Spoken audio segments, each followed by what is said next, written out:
Hello friends, मेरे digital classes में आप लोग का बहुत बहुत फिर से नए सेशन में स्वागत करता हूं।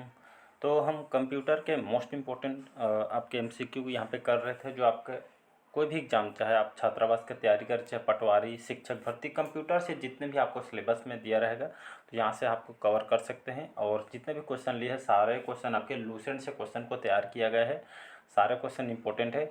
तो चलिए सेशन को बढ़ाते हैं आगे। और पहले बार आए तो चैनल को सब्सक्राइब करके रख लीजिएगा ताकि जो नोटिफिकेशन है आप तक पहुंच पाए। और पिछले क्लासेस को भी साथ ही साथ देखते चलिए। स्टार्टिंग से देखने से ही फ़ायदा होता है। बहुत सारे आप यहाँ से सीख के जाएंगे। आप कोई भी एग्जाम का प्रीवियस ईयर क्वेश्चन भी आप लगा के देख सकते हैं। सारे क्वेश्चन आपके इंपॉर्टेंट है। तो चलिए सेशन को बढ़ाते हैं आगे। और यहाँ पे हम 36वां क्वेश्चन से स्टार्ट करेंगे। 35 क्वेश्चन मैं पिछले पार्ट में कराया था, तो यहाँ से हम आगे बढ़ेंगे। तो स्टार्ट करते हैं सेशन को। एक मिनट। तो हमारा 36वां क्वेश्चन है, स्टार्ट करते हैं। सीपीयू का मुख्य घटक कौन सा है? तो सीपीयू का मुख्य घटक आपका कंट्रोल यूनिट है, मेमोरी है, अर्थमेटिक लॉजिक यूनिट है या आपका डी है, ये सभी। तो इसका जो करेक्ट आंसर हो जाएगा, तो इसका जो करेक्ट आंसर हो जाएगा आपका अर्थमेटिक लॉजिक यूनिट। याद रखिए सीपीयू का मुख्य घटक है, तो इसका सी ऑप्शन करेक्ट आंसर हो जाएगा। कई बार एग्जाम इसका सीपीयू का फुल फॉर्म पूछता है। सीपीयू का full form central processing unit इसका फुल फॉर्म होता है। अर्थमेटिक लॉजिक यूनिट इसको हम एएलयू कहते हैं। इसका फुल फॉर्म एग्जाम में भी इसका पूछा जाता है, अर्थमेटिक लॉजिक यूनिट होता है। तो ये आपके जो सीपीयू जो आपके कंप्यूटर का मस्तिष्क है, इसको कहा जाता है।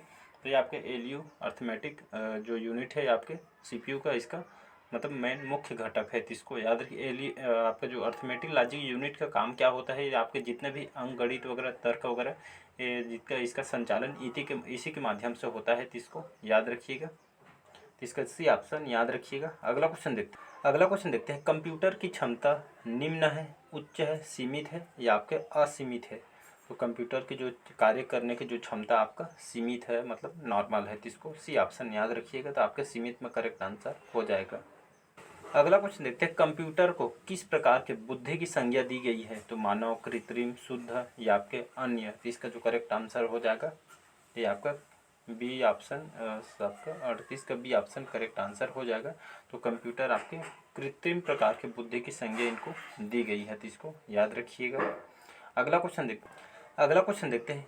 मनुष्य की, याद रखिएगा, मनुष्य की जो स्मरण शक्ति, जो याद करने की जो शक्ति होती है कंप्यूटर की तुलना में, ये आपके होती है आपका सामान्य लेवल में, उच्च लेवल में, निम्न लेवल या आपके औसत में। 39 का आपका ए ऑप्शन करेक्ट आंसर हो जाएगा। तो मनुष्य का जो स्मरण या याद करने की जो शक्ति कंप्यूटर के तुलना में लय आपका सामान्य नॉर्मल होता है। तो इसको याद रखिए, तो इसका ए ऑप्शन करेक्ट आंसर हो जाएगा। अगला क्वेश्चन देखते हैं। मानव मन तथा कंप्यूटर में किसकी गति अधिक होती है? तो इसमें अधिक होती है आपके मानव मन की। तो इसका बी ऑप्शन करेक्ट आंसर हो जाएगा, तो इसको याद रखिए। अगला क्वेश्चन देखते हैं। ईडीपी क्या है? ये आपके एग्जाम में क्वेश्चन पूछा है। तो ईडीपी का कई बार इसका फुल फॉर्म भी पूछता है। तो इसका फुल फॉर्म होता है इलेक्ट्रॉनिक डाटा प्रोसेसिंग। याद रखिएगा। ईडीपी आपका ईडीपी का फुल फॉर्म इसका इलेक्ट्रॉनिक डाटा प्रोसेसिंग इसका फुल फॉर्म होता है। इसका कार्य क्या होता है? यहाँ पे ऑप्शन दिया होगा इलेक्ट्रॉनिक आपका डाटा प्रोसेसिंग, ये आपका डी ऑप्शन इसका करेक्ट आंसर हो जाएगा।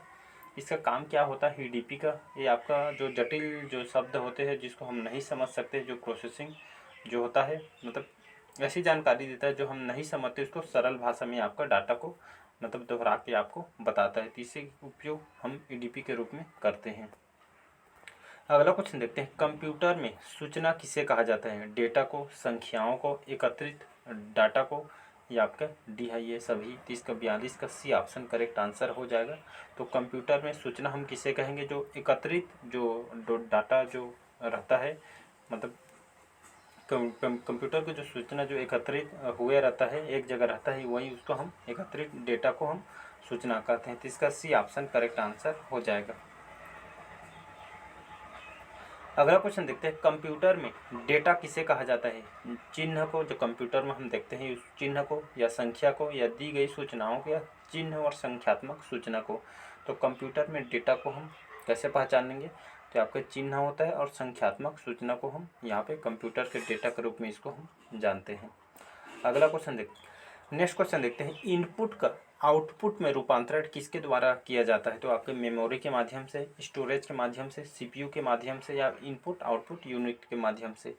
इसका जो करेक्ट आंसर हो जाएगा आपका 44 का सी ऑप्शन करेक्ट आंसर हो जाएगा। सेंट्रल प्रोसेसिंग यूनिट के माध्यम से जो आउटपुट डिवाइस, जो आउटपुट होता है, इसका रूपांतरण, इनपुट का आउटपुट में रूपांतरण हम सीपीयू के द्वारा किया जाता है। तो इसको याद रखिएगा। और आपका जो सीपीयू होता है, आपके जितने भी सभी जो लॉजिकल और अर्थमेटिक जो ऑपरेशन है आपके, इसके माध्यम से इनपुट को आउटपुट में आपके परिवर्तन करते हैं। इसका रूपांतरण आपके इनपुट का आउटपुट में रूपांतरण आपका सीपीयू के माध्यम से होता है। तो इसको याद रखिएगा। अगला क्वेश्चन देखते हैं। कंप्यूटर में जाने वाले जो डेटा को यहाँ पे क्या कहते हैं? तो एल्गोरिथम, इनपुट, आउटपुट, कैलकुलेशंस। इसका जो करेक्ट आंसर हो जाएगा 45 का बी ऑप्शन करेक्ट आंसर। तो कंप्यूटर में जाने वाले डेटा को यहाँ पे क्या कहा जाता है? तो इसको आपका इनपुट कहा जाता है, याद रखिएगा। तो इसका जो करेक्ट आंसर हो जाएगा आपका इनपुट करेक्ट आंसर हो जाएगा। तो इसको याद रखिए, कंप्यूटर में जाने वाले डेटा को इनपुट कहा जाता है। अगला क्वेश्चन देखते हैं। नेक्स्ट क्वेश्चन देखते हैं। डेटा प्रोसेसिंग का अर्थ क्या है? यहाँ पे गणना कार्य करना होता है, डेटा का संग्रह एक जगह इकट्ठा करना होता है, या कंप्यूटर के एक कार्यप्रणाली होता है, या वाणिज्य उपयोग के लिए जानकारी तैयार करना होता है। यहाँ पे क्वेश्चन है डेटा प्रोसेसिंग अर्थ यहाँ पे हो जाएगा आपका डी ऑप्शन करेक्ट आंसर हो जाएगा। तो आपके जो वाणिज्य उपयोग के लिए जो जानकारी जो तैयार किया जाता है, तो इसी को हम क्या बोलते हैं? डेटा प्रोसेसिंग का अर्थ यही हो जाएगा। तो इसका डी ऑप्शन करेक्ट आंसर हो जाएगा। अगला क्वेश्चन देखते हैं। एटीएम क्या होता है? तो बिना स्टॉक के नकदी देने वाले होते हैं, या बैंकों के स्टॉक मुक्त एक काउंटर है, या बैंकों की एक शाखाएँ हैं, या इनमें से कोई नहीं। तो इसका जो करेक्ट आंसर हो जाएगा आपका, इसका कई बार एग्जाम में फुल फॉर्म भी पूछा गया है, तो उसको हम बात करेंगे। तो 47 का जो करेक्ट आंसर हो जाएगा। तो एटीएम आपका क्या होता है? तो बिना स्टॉक के नकदी देने वाला या आपका एक तरह का डिवाइस है, समझ सकते हैं।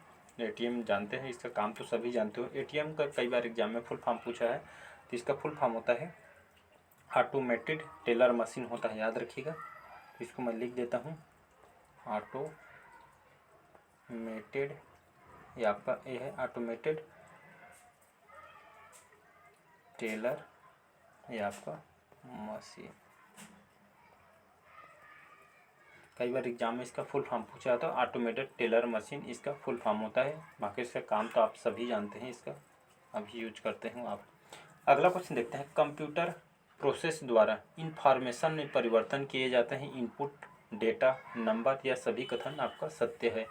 तो 48 का आपका बी ऑप्शन करेक्ट आंसर हो जाए। तो कंप्यूटर जो प्रोसेस द्वारा इंफॉर्मेशन में परिवर्तित किए जाते हैं, ये आपका डेटा कहलाता है। तो डेटा के जो कंप्यूटर प्रोसेस होता है, हम डेटा को ये आपके इंफॉर्मेशन में परिवर्तित करते हैं। तो ये आपका करेक्ट आंसर डेटा हो जाएगा।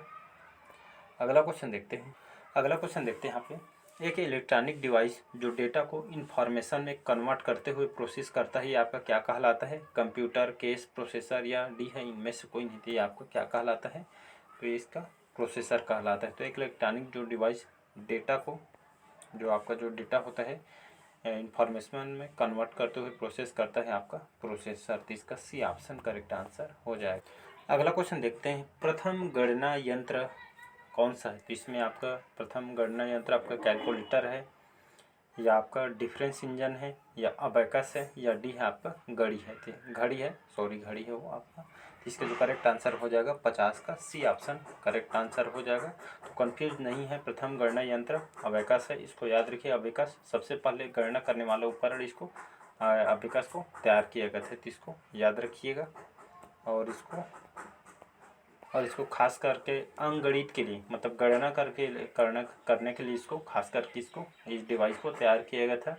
और सबसे पहले इसको इराक में सबसे पहले उपयोग किया गया था, उसके बाद हमारे भारत में आया हुआ था। अगला क्वेश्चन देखते हैं। पैकमैन नामक जो प्रसिद्ध कंप्यूटर किस काम के लिए बनाया गया था? इसको बैंक के लिए, शेयर बाजार, खेल के लिए, या पुस्तक प्रकाशन के लिए। तो इसका जो 51 का जो करेक्ट आंसर हो जाएगा आपका सी ऑप्शन करेक्ट आंसर हो जाए। तो पैकमैन ये आपका नाम से ही पता चल रहा है, ये आपका जो प्रसिद्ध कंप्यूटर है, इसको खेल खेलने के लिए इसको बनाया गया था। अगला क्वेश्चन देखते हैं। किसने प्रथम मैकमिनल, याद रखिए, प्रथम मैकमिनल कैलकुलेटर का निर्माण किया गया था? जॉन मॉकली ने, ब्लेज पास्कल ने, हावर्ड आइकेन ने, या इनमें से कोई नहीं। इसका जो करेक्ट आंसर हो जाएगा तो मैकेनिकल जो कैलकुलेटर का निर्माण आपके ब्लेज पास्कल के द्वारा इसको निर्माण कराया, मतलब इनके द्वारा किया गया था। तो इसको याद रखिए, एक आविष्कारक है तो इनको द्वारा इसका निर्माण किया गया था। अगला क्वेश्चन देखते हैं, डेट भी बता देता हूँ। इन्होंने जो ब्लेज पास्कल ने इस डिवाइस का निर्माण लगभग आपके 1642 से लगभग 1644 के बीच में इसका पहली बार इस कैलकुलेटर का इसको इन्होंने उपयोग किया था, निर्माण किया गया था। तो इसको याद रखिएगा। अगला क्वेश्चन देखते हैं, किसने पंच कार्ड का आरंभ किया था? जैकवार्ड ने, पावरस ने, पास्कल ने, या इनमें से कोई नहीं। तो इसका 53 का जो करेक्ट आंसर हो जाएगा आपका जैकवार्ड करेक्ट आंसर हो जाएगा। पंच कार्ड का जो प्रारंभ 1801 में किया गया था, इसको याद रखिए। तो जोसेफ मैरी जैकवार्ड है, जिनको द्वारा पंच कार्ड का आविष्कार इन्होंने किया गया था। और इसका इस्तेमाल जो है आपके कार्ड वगैरह खास करके जो पंचिंग कार्ड वगैरह है तो इसके लिए किया गया। और यहाँ पे समझने वाली बात ये है, आप जो एक पंच कार्ड क्या है। पंच कार्ड ये आपका एक कागज़ से बना हुआ, मतलब कठोर कागज़ से बना हुआ एक डिजिटल डाटा को इसमें रखा जाता है। तो इसके पंच कार्ड आपका कठोर कागज़ से बना हुआ कार्ड है जिसमें डिजिटल डाटा को इसमें रखा जाता है। तो इसको याद रखिएगा।